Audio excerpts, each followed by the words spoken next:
Dr. Rima Dada with us today. She just introducing her as a professor at AIIMS New Delhi and director, Lab for Molecular Reproduction and Genetics. So she has several national and international awards to her credit and has published over 100 articles in index journals of high impact and written over 65 chapters in books. She is on the editorial board of several journals, and her field of interest is understanding the role of genetic factors and oxidative stress in infertility and RSA, and the impact of a lifestyle intervention, meditation, yoga on sperm DNA quality. So here's to Dr. Rima Dada. Thank you. Thank you for this introduction. And I'll go on to the topic. My topic that I'm going to discuss today is male infertility, an early biomarker of cancer, and how yoga can prevent cancer. So the brief overview for my talk is this, that of all the cells in the body, the sperm is a cell which is most vulnerable to environmental insults and oxidative stress. Now, what is oxidative stress? It is a condition in which there is an imbalance. There are more free radicals and less antioxidant defense mechanism which the body has. So since the sperm is a cell which is most vulnerable to the environmental factors, our lifestyle factors, and I'll just tell you in a minute why, it results in a number of abnormalities which occur in the sperm count, the sperm morphology is damaged, the DNA is damaged, and which has resulted in an increase in the incidence of unexplained infertility. I will also explain what is unexplained infertility.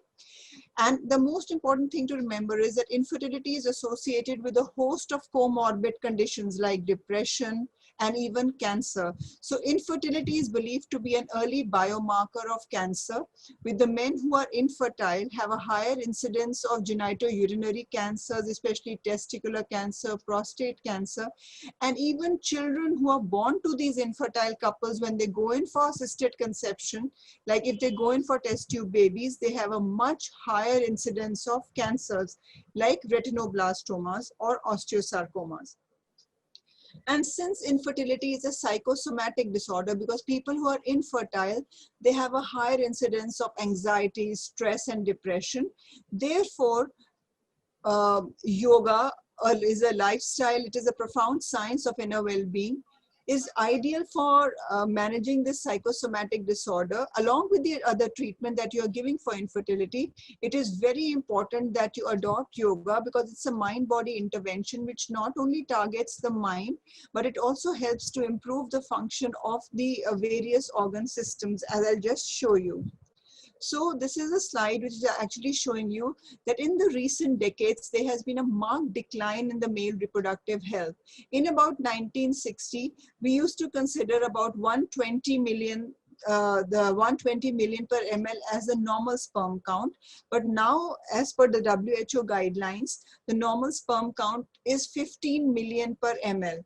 So you can see there has been a very rapid decline in the male reproductive, the sperm count. Along with that, there has been a decline in the motility, as well as also the number of morphologically normal sperms. And this has resulted in a marked increase in the incidence of infertility. Now, infertility is actually believed to be a problem of the it's believed to be a problem of the male. It's believed to be a problem of the female. But this study will show you that the males are equally responsible for this problem as the female. And in approximately half the cases, the problem actually lies in the male. For you can see this, that the problem actually lies in the male. And it affects a large number of couples worldwide. So because they are having infertility, most of these couples are going in for assisted conception. That is, they are going in for having test tube babies. And one of the most important factors for couples going in for infertility is these couples having male factor infertility, which is a single major reason for couples to go in for in vitro fertilization. And this is the largest single defined cause of human infertility. And 1 in 15 men are sub or infertile. Now, the major cause of this infertility in the males is sperm DNA damage, which is believed to be the single largest cause of defective sperm function. And when these people go in for assisted conception and the sperm is taken out, the oocytes are taken out, they are grown in the media, they become very, very sensitive to environmental influences. Now, when men come to us for infertility studies, the first thing that we do is a semen analysis. That is, we look whether they have a normal sperm count. Now, this is a picture of a man who has a normal sperm count. You can see that there are a large number of sperms, and also you can make out that most of them are morphologically abnormal. Whereas if you look at this picture, you can make out that majority of the sperm are though they are morphologically normal, but there's a much lower sperm count. And if you look at this picture, you can make out not only is the sperm count low, but there are a large number of sperm which are morphologically abnormal. They have sperms with coiled tails. You can see they are large amorphous heads.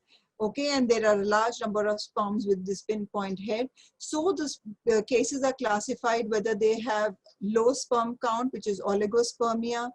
When they have low sperm count, along with sperms with morphologically abnormal sperms, it is known, and with impaired motility, it is known as oligoasthenoteratozoospermia. And when you have normal sperm count, which is the focus of study today, when everything is normal, there is normospermia, they are not having low sperm count, or there is no condition like azoospermia when there is complete absence of sperm, we have this condition of normospermia, which is then classified as unexplained infertility. Now, in these two categories, which is oligoasthenoteratozoospermia and oligospermia or non-obstructive azoospermia, we usually have genetic abnormalities, like we have chromosomal abnormalities like Klinefelter syndrome in azoospermia, especially in non-obstructive azoospermia. In cases with low sperm count, we usually have structural chromosomal abnormalities. But in these cases which have normal sperm count, we find that these are the cases where everything is normal. They do not harbor genetic abnormalities, but we find that these cases are having other problems. For example, they have high levels of oxidative stress and DNA damage. Now, what I would like to highlight is this. As I told you, that the sperm is a cell which is most vulnerable to oxidative stress and oxidative DNA damage, as well as to the environmental factors and our lifestyle factors. Now, what I'm showing here is that our lifestyle, especially most of the factors, are modifiable, and so you can prevent the damage. For example, when you have high intake of fast food, which is the junk food, the processed food, highly refined food, or have water which is loaded with insecticides and pesticides, when you have bottled water, again these plastics are coated with certain plastic softeners like phthalates, and these actually leach into the water, or even the milk which is packaged in plastic polybags, they leach into the water and water or the milk, and these then increase the level of these substances which are anti-androgenic. They mimic estrogens, so they are known as environmental hormones or xenoestrogens.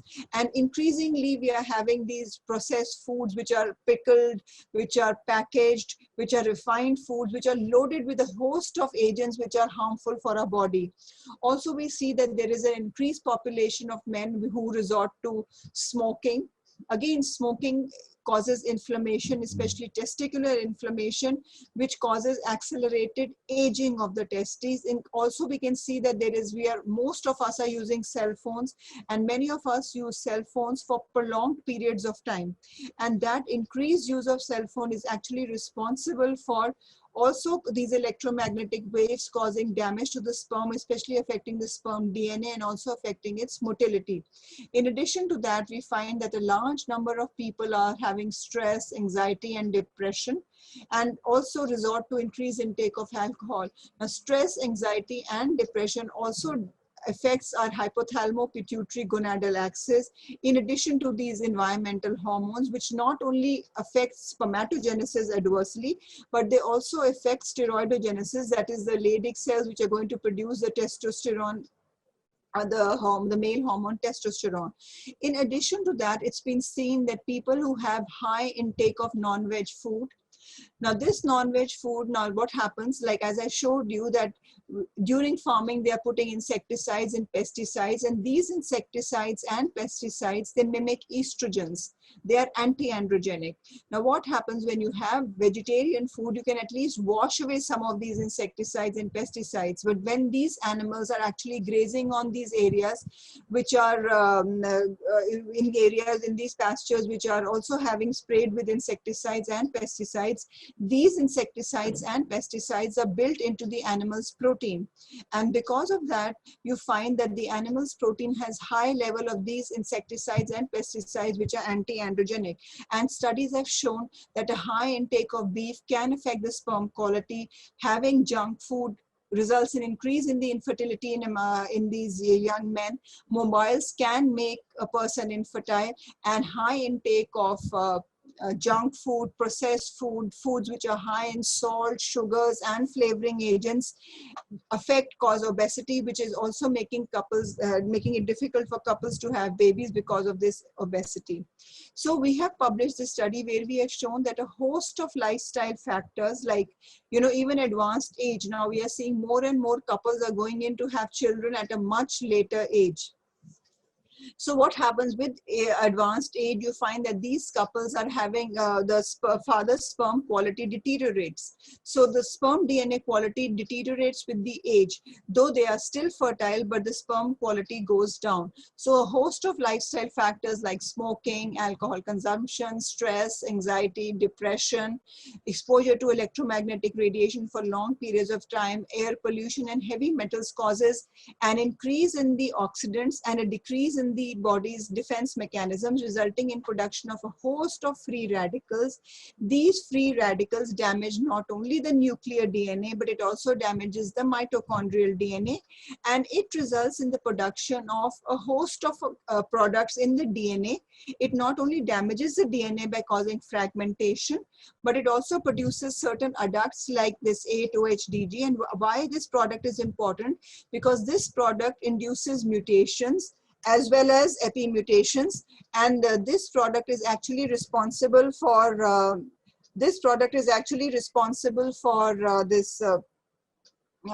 causing mutations and epimutations, and this is responsible for cancers in the person. And if they are transmitted to the offspring via these techniques, it also causes DNA.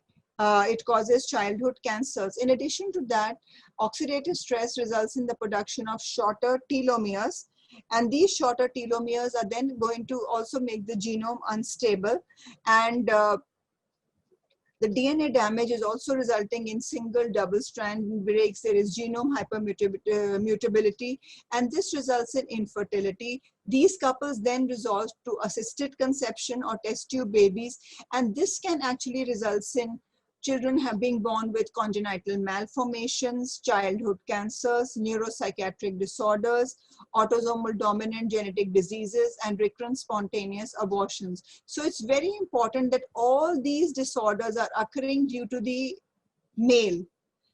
They are occurring due to poor sperm DNA quality in the male. So I just showed you that a host of lifestyle factors cause oxidative stress. There are less antioxidants, and this oxidative stress not only induces mutations in the DNA, but it also causes changes in the epigenome. It causes hypomethylation, which makes our genome on the whole unstable and causes an increase in the risk of genetic and epigenetic diseases in the next generation if these couples resort to assisted conception. So our studies have shown that in cases of primary infertility, secondary infertility, or in cases of idiopathic recurrent spontaneous abortions, or in cases where the couples are repeatedly having children with congenital malformations, you find that they have high levels of stress, oxidative stress in the sperm, that is known as seminal oxidative stress. To understand why there is oxidative stress, we look at the mitochondria, because mitochondria are the source of free radicals. They produce ATP for energy, but as byproducts, they also produce free radicals. And we find that in the infertile men, the free radical levels are significantly higher than as compared to the controls. And their antioxidant levels are significantly lower as compared to the controls, and they have high level of DFI, which is a DNA fragmentation index. You can see it's much higher. And because of high amount of free radicals, that is the reactive oxygen species that are produced, the sperm are formed which have very the highly abnormal morphology, or they have numerous ultrastructural defects. For example, the sperm axonemal apparatus, which is found in the sperm flagella, which helps the sperm move, are partially formed. It is totally disorganized. There are some sperm axonemes which are totally devoid of these axonemal apparatus, which is making the sperm immotile. So what does a person do when they have this sort of infertility? The doctor advises them antioxidants. And we've done these studies to actually show that when you take antioxidants, what has happened, you can see that the sperm concentration, you can see that the sperm motility has shown an improvement. The motile sperm show an improvement, both of which is significant. However, it has also been seen that the DNA fragmentation does not show any change. So the majority of antioxidants that the doctor gives you, it actually penetrates and improves the motility, because it penetrates, it improves the sperm membrane characteristics, but it is not able to penetrate inside the nucleus. And so the sperm DNA damage continues to increase. So now if these sperm are used for fertilization, it is going to actually result in children having high level of this DNA damage, and who are more susceptible to genetic and epigenetic diseases. So we also quantified the level of DNA damage, and I'll just show you a slide where you can just look at the number of this fluorescence. You can see here when it is concentrated in the region of the head, it shows that there is less DNA damage. And when there are sperm like this with a lot of DNA damage, you fragmented DNA, you find a high concentration of this fluorescence in the region of the tail. So when you look at the control, you can see that majority of these sperm have high level of fluorescence, which is found in the region of the head. Whereas if you look at the infertile cases, you can see they have long tails. It shows that they have high levels of fragmented DNA, and there's high level of DNA damage in these infertile cases. In addition to that, here we've also studied the DNA damage using this technique. This is just another technique which is known as sperm chromatin structure assay, where you can see that here each dot represents the sperm DNA, and the number of sperm DNA towards the x-axis are showing the damaged DNA, and towards the y-axis we have these sperm which are the healthy DNA. And you can see when you in the control cases, you see that there is high level of intact DNA, and in the infertile cases, the number of sperm towards the x-axis are showing the level of DNA, high levels of DNA damage. And again, there are studies which have shown, there have been previous studies which have clearly shown that when you have high levels of this mutagenic base, which is a product of oxidative DNA damage, it makes the person or even the mice susceptible to de novo germline mutations, which are the cause of cancers in these men and the cause of cancers in their offspring. So we've seen that men who smoke, men who are actually exposed to, who are consuming alcohol, or who are exposed to insecticides and pesticides, or who are smoking, have alcohol, and who are exposed to insecticides and pesticides, these individuals are actually having high levels of this mutagenic adduct, which is very, very important, because this is the adduct, the DNA, oxidative DNA adduct, which induces both mutations and epimutations. Also, we find that telomeres are our biological clock. They determine our age. So with oxidative stress, we find that the telomeres, which flank the ends of the chromosomes, and they are like the plastic ends of the shoelaces, they shorten. And it's been seen when you have optimal levels of oxidative stress, you have longer telomeres as compared to groups where there is very high level of oxidative stress. So you tend to age faster. And we believe that infertility is actually accelerated testicular aging. And hence we find that people who have high levels of oxidative stress, either due to psychological stress, either due to smoking, alcohol consumption, high intake of junk food, stress food, it actually results in accelerated telomere shortening, and thus it results in more also mutations. So you can see there are numerous papers which have been published in very good journals which show you that male infertility and the cancer, there is a link. It has also shown that people who are subfertile, there is an increased risk of testicular cancer. They have done these population-based studies.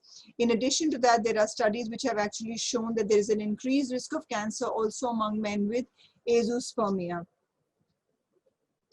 So what we did was, because there were increasing reports that people who have poor DNA quality, they are more susceptible to cancers themselves. But also when these people go in for having assisted conception, the children who are conceived by this technique, they have children who are also predisposed to developing certain cancers. So we selected a form of childhood cancer which is very common amongst children, which is known as retinoblastoma. Now it has two types, one which is running in families, hereditary. We did not select these cases, and the ones which does not run in families, and in these cases we selected these cases for further study, because these are the cases where they will develop mutations if the father's lifestyle is unhealthy and they're smoking and consuming alcohol.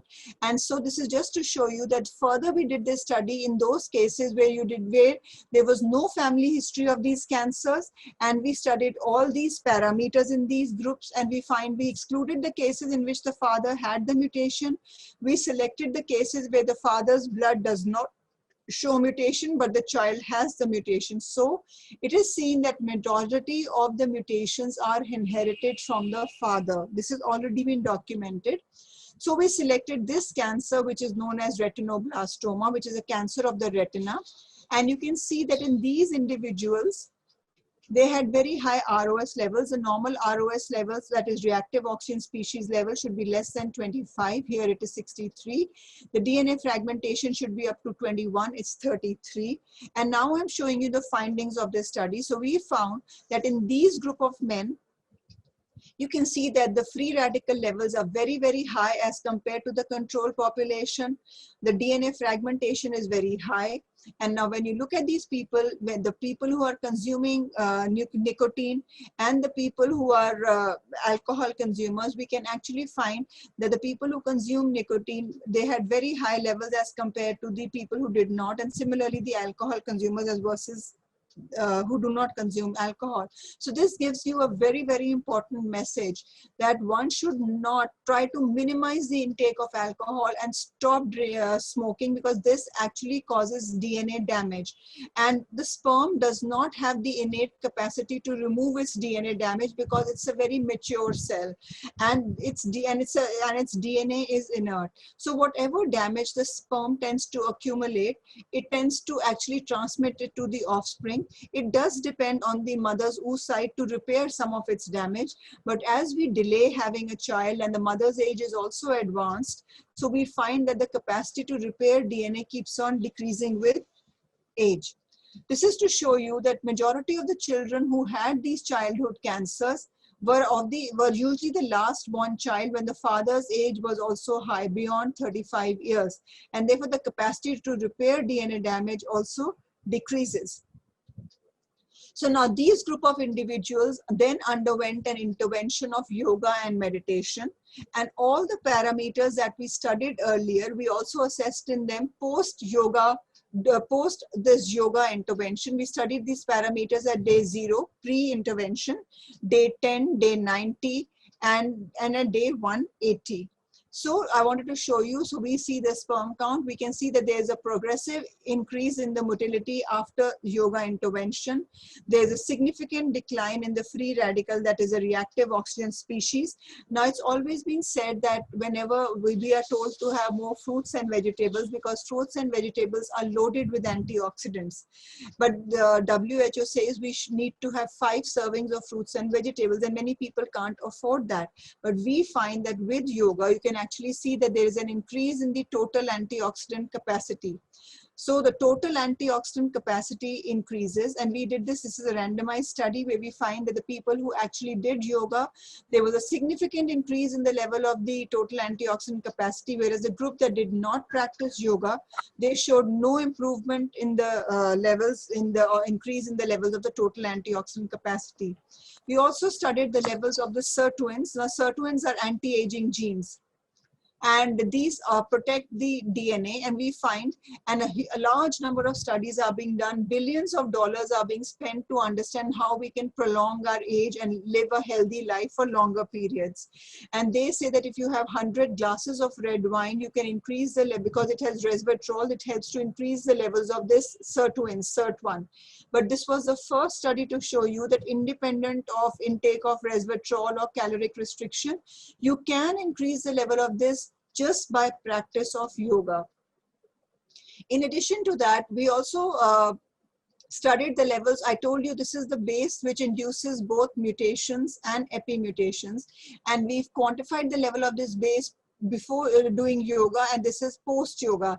And we find that the levels of this base significantly decline post yoga. So this base, which induces both mutations and epimutations, goes down. As I showed you, the oxidative stress levels go down, and thus this prevents cancers in the individual.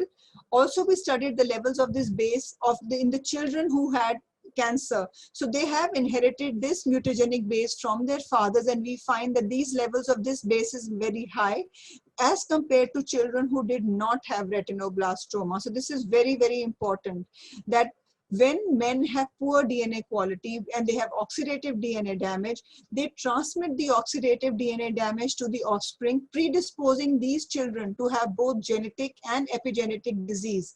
And cancer is a disease of the genome and the epigenome. And therefore, it's very important that the sperm DNA quality improves prior to fertilization so that they do not transmit or increase the risk of these children inheriting the cancers. So we also studied the level of this enzyme, which is telomerase, which helps to maintain the telomere length. And the telomere length is vital because it delays the testicular aging. It helps to reduce our biological age.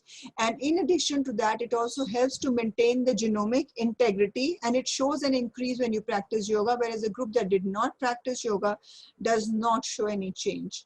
We also did a microarray analysis. Here, each dot represents the sperm with the sperm transcripts, and we actually studied those transcripts which showed a significant up and a down regulation, and this is the p-value. And what I just wanted to show here, that not only does oxidative stress and lifestyle factor damage your DNA, but it also damages your RNA. And you can see that pre-yoga, these are the levels which should be there, because these are the levels in green which are there in the controls. Now you can see that in these infertile men pre-yoga, the levels are altered, but as they start practicing yoga, the levels start coming to the levels of the control men, the men who are healthy and have children. So we published this study where it clearly shows you, as I told you here, each dot represents the sperm DNA. The number of sperm towards the x-axis are the ones with the damaged DNA. The number towards the y-axis are the healthy DNA. And you can see as they practice yoga from 0 day to 3 months to 6 months, you can see the number of sperm with good quality DNA with better genomic integrity has increased in both these individuals. And thus, if you practice meditation and yoga, you can actually reduce the incidence of cancers in the individual itself by reducing the amount of DNA damage, but you can also prevent or decrease the incidence of de novo germline mutations, and which can reduce the incidence of childhood cancers. So we also studied depression because these individuals have depression. So we find, again, this was a randomized study. Now this is the group in gray which practiced yoga and the group that did not practice yoga. And so you can see that there has been a significant decline post-practice of depression, post-practice of yoga. So to understand how did this decrease the severity of depression, we find that when you practice yoga, it increases neuroplasticity. Neuroplasticity is we can actually change the functioning of the brain, but we can also change the structure of the brain. And it's been found that yoga actually increases both the gray matter and the white matter. And how does this happen? Because it not only improves your synaptic plasticity, improves synapse, it improves the dendritic spines, but it results in increased production of various key factors which provide nourishment to the neurons. For example, brain-derived neurotrophic factor, DHEA. Now, majority of the drugs which are given for depression are the serotonin analogs. Now, these serotonin analogs are having so many side effects, but we find that with yoga, the levels of the serotonin analogs themselves increase. So thereby, when people practice yoga, not only is it affecting that organ system which is affected, but it also affects your mind, which helps to regulate the hypothalamo-pituitary gonadal axis. Thereby, it impacts the body as a whole. It decreases your levels of inflammation. There is a decrease in the level of oxidative stress, improvement in the total antioxidant capacity, decline in the levels of this mutagenic base, improvement in the increase in the telomerase activity, and maintenance of telomere length. So we also find that because people have high levels of oxidative stress and psychological stress, these individuals tend to age much faster. And if these people practice yoga, they can actually delay the rate at which they are aging. And so in the end, I would like to summarize by telling you that your sperm DNA is highly vulnerable to factors, especially which are modifiable, your lifestyle factors, poor social, unhealthy social habits like having increased intake of junk food, food which is rich in sugars, salts, oils, these trans fats, and also psychological stress, then smoking, alcohol consumption, increased use of drugs of abuse. All these excessive use of cell phones all damage your sperm DNA. It damages DNA in other cells also, but other cells have a much more higher repair mechanism which is active as compared to the sperm. And it's very important that it's very critical that you maintain the integrity of the sperm DNA, because it not only affects the father but also affects the next generation. And therefore, if you practice yoga and meditation, you decrease the oxidative and the psychological stress, you decrease the mitochondrial and the nuclear DNA damage, you maintain the telomere length, you increase the telomerase activity, decrease the level of this adduct which causes DNA damage as well as causes epi mutations, you maintain eustress, you decrease the oxidative stress, and thus it is vital that we integrate yoga into our lifestyle to maintain a healthy, healthy body and a healthy mind, and to increase our well-being, and also not only decrease the incidence of genetic and epigenetic diseases in the person, in the individual himself who's infertile, but it also impacts the health trajectory of the offspring and decrease the incidence of cancer even in the next generation. Thank you. Thank you, Dr. Dada, for this wonderful topic, interesting topic, and sharing. And now we would like to welcome for Q&A. So if there is anyone who would like to, I think, Dr. Dada, you have something to share at the back. Do you? The last slide? Do you have any more slide that you want to share? No, those are just extra slides. So Ah, this is just okay. a slide showing you that this has been published, that high consumption of non-veg food and beef can actually affect the man's testicular development and, you know, adversely affect his reproductive capacity. All right. Thank you so much for the beautiful topic sharing over here. So we'll welcome. Okay, I see a question over here. Just a minute. Let me stop share. And there is a question here saying that yoga helps to improve neuroplasticity and sperm quality. What does it include? Asanas and pranayama, or are there specific practices for Okay. improving? Yeah, when I talk of yoga, I mean all the three, like yama niyamas. You have a healthy diet, you improve your practice non-violence in your behavior, you ethical way of life, but it includes asanas, pranayama, and meditation. We focus a lot on those exercises which increase your pelvic blood flow, and especially we try that people do pranayama at least 3 times a day and meditate with a focus on the breathing. So even if your attention tends to wander, you try to bring it back and try to tell the person to focus on his breathing. Make the breathing slow and deep. It still goes back to the 8 pathos, right? Right. Yes. Okay, so the next question is, can you please specify if the yoga and meditation interventions are synergistic? Were they tested separately, and what are the respective reduction in risk ratios? Okay, so this meditation is an integral part of yoga. So we've done so they practice all the three. We've also worked on other complex disorders like depression, rheumatoid arthritis, glaucoma. And in glaucoma, we had done a study in which we had people practicing yoga as well as there was a separate group just doing meditation. And we find that meditation is the key factor. So we have to actually, asanas are just done to bring the body into geometry, perfect alignment, so that the people can prepare for pranayam and then breathing, and then focus on their breathing, and then go on to then they can concentrate and then do meditation properly. So that way. I see. Okay, and I have this Vanilla who's on video, and she has a question. I think you need to unmute yourself. Okay. Chapter.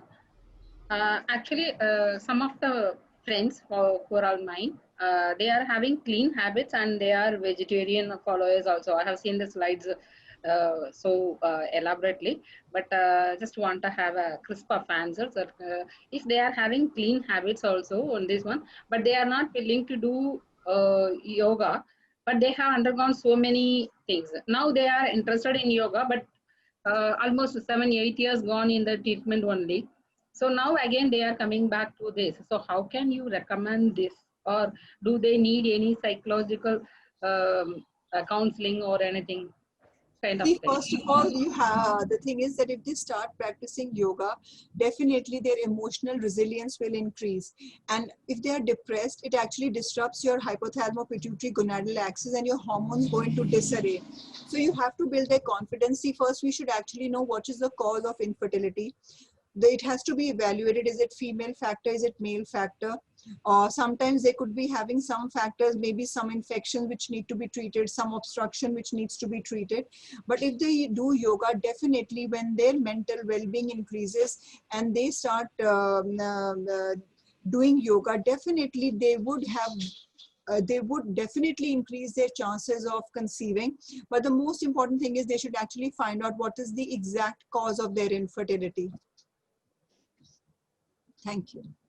Okay, there is another question by Ms. Gunn, I think. She's saying that how long before should we practice yoga, pranayama, and meditation before considering to conceive in order to have better quality sperm? Okay, so we start finding the benefits of yoga within 10 days, right? The oxidative stress goes down in 10 days, but the DNA quality shows an improvement only after 6 months. It takes time because there is a spermatogenic cycle which takes about 3 months, and then it takes about 2 spermatogenic cycles or about 180 days or 6 months for the DNA quality to show significant improvement. So we should actually, just like we practice dental hygiene, similarly we should practice yoga daily so that we can see gradual improvement in the quality. The total antioxidant capacity will go up, the telomere length will be maintained, and the level of our DNA repair mechanisms also go up. So it takes about minimum 6 months before people should think of conceiving after practicing yoga. Thank you. Okay, we have this this attendee who's not able to turn on the video due to webcam faulty, and she's Debbie, and she would like to have a question asked. Debbie? When a kid, so there's this childhood cancer, right? But childhood asset is already puberty. So they have sperm, right? So while during the teenage, growing up, maybe like 20 over, it diagnosed with cancer. So before chemo treatment, doctor advised them to store sperm for their future planning, okay? Yes. So everything successful after chemo. So the question is, the stored sperm, is it okay, or is there any concern because would that be like genetic? See, mostly because they are trying to collect the sperm before the cancer treatment so that the cancer chemotherapy and radiation does not damage the sperm. It's also important that they should know what is the cause of the cancer. If they have a genetic mutation which was found in the blood, it is possible it's also there in the sperm. Some mutations are constitutional, some mutations are somatic mutations. They are found only in a particular tissue. Like for example, you have a breast cancer, you have mutation localized to the somatic tissue, which is just there in the tumor tissue. But there are some mutations which are found in all the tissues. So they could be found in the sperm, and that would transmit it to the next generation. So one has to know whether the mutation is constitutional or whether it has occurred much later in life after the 3 germ layers have separated. Oh, okay. So in this kind of situation, is there any advice to stop or not? Because generally doctor will just say, okay, stop because of the young age, you know what I'm saying? Yeah, definitely. They say to store, and if you can make out what is the mutation which caused the cancer, then it would be advisable to look at the sperm and see if that sperm also has the mutation. Okay. All right. So the next question is from Rohini, asking which asanas are preferred for male infertility. Yeah, see, we make them do all the asanas which help to increase the pelvic blood flow, like the butterfly pose, like they sit and the butterfly pose, and then contract and release the pelvic floor when you do the mool bandh. So that helps to increase the pelvic blood flow. So we try to focus on those asanas which help to increase the pelvic blood flow. Okay, I see there is one question from Li Ying asking about, apart from reduction in childhood cancers in offsprings, did your study look at the cancer incidence in these males during the follow-up? Actually, we are following up these individuals, but the thing is that these cancers develop much later. Like testicular cancers occurs at this reproductive 15 to 34 years. Prostate and all occurs at 60 years. Our studies have not been followed up to such a date, but though we are following up these men, yes. But we have not been able to really track them for such a long period. And many of them are lost to follow up. They don't pick up our phones once they, have a child, or they lose interest that ways. All right, so I have another question here. It's sometimes really difficult to explain to men the importance of yoga in their therapy. They are not always willing to try it. What approach should we take? Actually, it's so ingrained in the mind of men that infertility, recurrent spontaneous abortions, congenital malformations are problems of the female. And so the female is always blamed for it. It's always the woman who's blamed.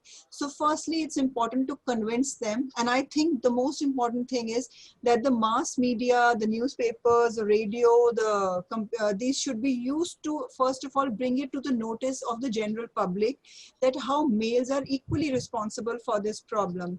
And secondly, the next thing that should be highlighted is that since they are responsible, and especially in the sperm, since the repair capacity is minimal, it's highly truncated because the sperm is the DNA is very tightly wound, so the repair machinery is inert. It's transcriptionally inert.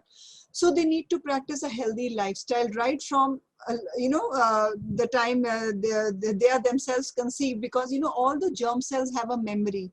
They keep on that leaves a signature on the germ cells of whatever past experiences, be it alcohol consumption, be it smoking, be it unhealthy lifestyle, drug use.